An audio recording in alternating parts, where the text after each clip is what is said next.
personal. That morning loop reloaded with a different camera here. The battery died on that one. I guess I learned something here this morning. I always learn something new as we fly the airplane as we're building it. And I learned today that the battery dies after an hour on this one. Yeah, that's how it works. You know what you just did there, Keith? Tell me. You pulled your pants down. Yeah, I did. I did. It. Shout out to Show them the short and curlies, baby. Show them the short and curlies. Hold those short. Sorry, Tina. Yeah, I got to get the shaver out today, Johnny. I'm fine until we talk about the short and curlies. And then I just get a visual that I don't want. No.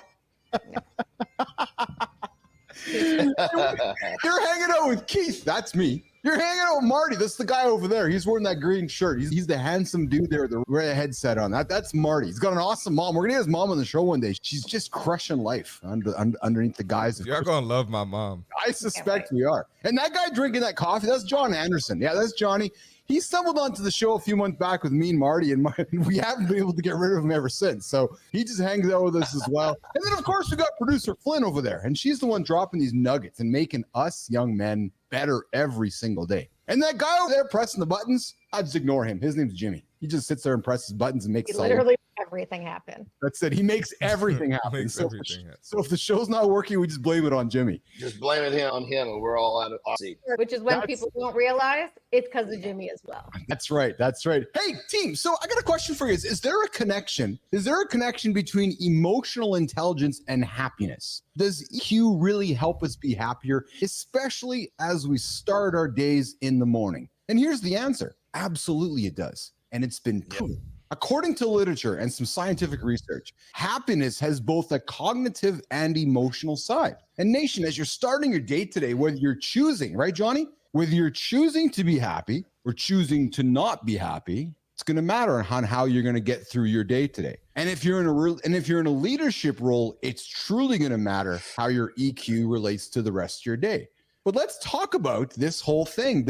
How can people with high emotional intelligence boost their overall happiness with 4 habits? We talk about this show, starting your day with positive habits, mornings in the lab. We're talking positive habits. So let's talk about the 4 things that humans can do to boost happiness to start their day. Now, these are... Can I say one thing before we go here, brother? Yeah. This is a real interesting thing, because now hear when I say this, right? So thoughts are the language of the mind. Yes. Emotions are the language of the body. So when you have a fucked up thought, it creates a negative emotion. So we have much more control over this than we think. We have to really be careful what we're thinking about, because what we think about, good or bad, is going to create a good or bad chemical. That good or bad chemical is what's going to create an emotion in our bodies. Now, our bodies are going through, so let's just say it's a negative thought. Our bodies are going through a negative emotion, all because we had a fucked up thought. So we have much more control of this than we think. So everybody needs to be very aware of that before we dive into this. So I'm dropping this, nation, because I want to give you guys some nuggets to get through your day today. I want to give you some things. You're starting your day going, I woke up on the wrong side of the bed, or I woke up on a crooked mood today. So listen, let's go through some ways that you perhaps can attack your habits today as you start your morning to be successful. Marty,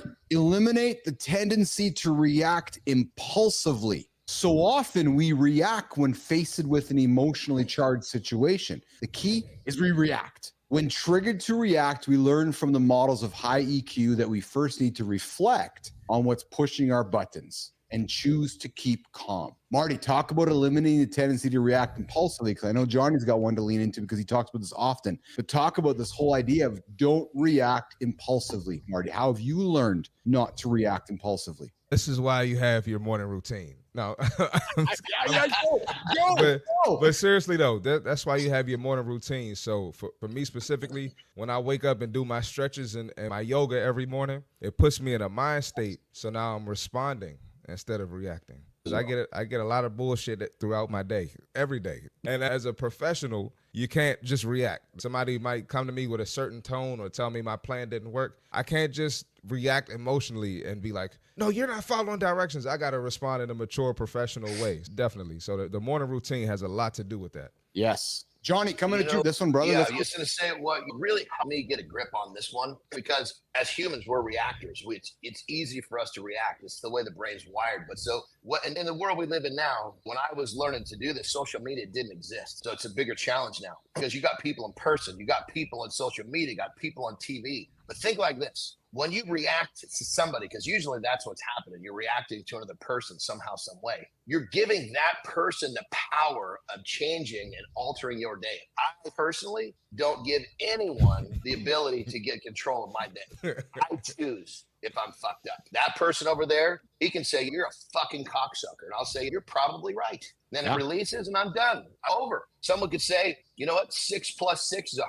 You're correct. Now go tell someone else, please. And it says, as soon as you learn to respond to protect your own state of mind, that's how I got it. Was like, I'm not letting any of these people have control over my day. And as soon as I really got a hold of that, it was like, this is so much easier, because then it was me versus the people who don't get it. And for me, I turn shit into a competition. I'm better that way. So I'm not letting somebody have control of my day, period. End of story. Yes. See, listening to math lessons with Keith, John, and Marty. 6 + 6 is 125. Here on Mornings in the Lab with Keith and friends. 6 + 6 is 12. Tina. What did you say, Christina? No, I just singing. Tina, Don't mind me. reach out first after a heated exchange. Too often when we get into an argument with a friend, a partner, or a colleague, I don't want to get first. I don't want to reach out first. Christina can come reach out first. No, I'm not doing it. I'm not reaching out. No, Christina's got to do it.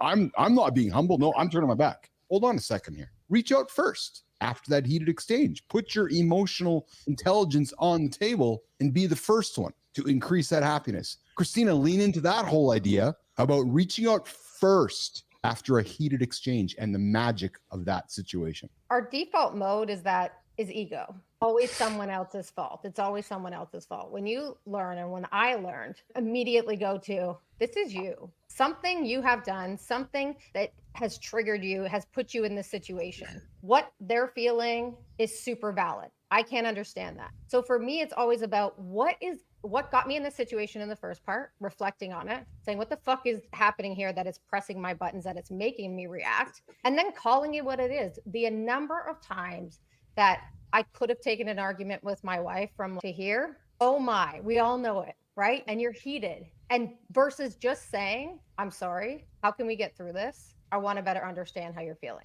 Yes. I want to better understand what I did to contribute to how you're feeling. And here's the kicker. You don't have to agree at all. You don't have to agree whether they're right or wrong. What if that doesn't matter at all? It's just a matter of saying, there's a problem here. There's a challenge. How are we as a team going to work together to solve it and both have responsibility in that? Yeah, it's actually, you're absolutely right, Tina. Hey, we're talking about how you can boost your happiness with 4 habits today. 4 habits that you can instill in your day as you're starting your day right now. Don't hit the snooze button. Don't do it. Get up, get moving, create the momentum, and think about one of the things that we're dropping right now so that you can have a more positive day than perhaps you were thinking about having today. First one you can do really is get into this whole idea of eliminating the tendency to react impulsively. Don't react. Don't let somebody get joy out of your reaction. As John said, if you react, they've won. Think about that. If you react, that person has won. Control the situation. Number 2, reach out first, as Tina said. Listen, it's not actually, at this point, it doesn't matter who's right or wrong. Just go reach out first. Be the human. Show some kindness. Create the bridge. Here's number 3, Marty, Christina, Johnny.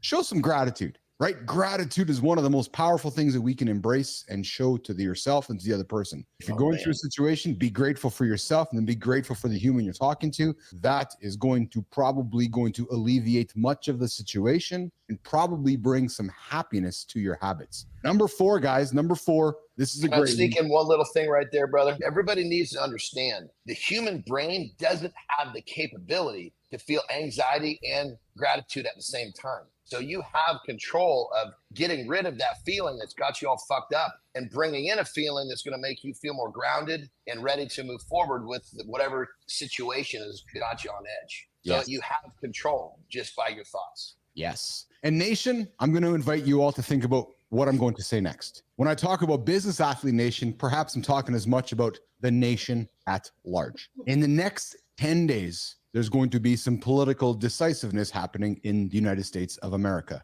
What I would invite you to consider is you're sitting with your neighbors, your family, your friends, your colleagues, your collaborators, any human being that's next to you, is find a way to seek common ground. Find a way to seek common ground. Ask a friend, ask a coworker, ask about a way you can find a place to meet in the middle. And if you can find that place to meet in the middle with curiosity, imagine the happiness that might come out of that situation. Alternatively, you can go into the situation and you can ignore everything that we've just talked about, and you could react, let the other person win. You could not reach out after a heated exchange, and you can choose not to show gratitude. And then I would invite you to ask yourself how good you probably would feel if you got into those last situation of seeking common ground and saying, fuck it. I don't know. Is that the life that you want to live? It's not the life that I want to live. So I invite you, think about these things, 4 things we talked about. Invite yourself, give yourself the permission to establish these 4 habits. Maybe pick one. But as we go the next 10 days, find the common ground,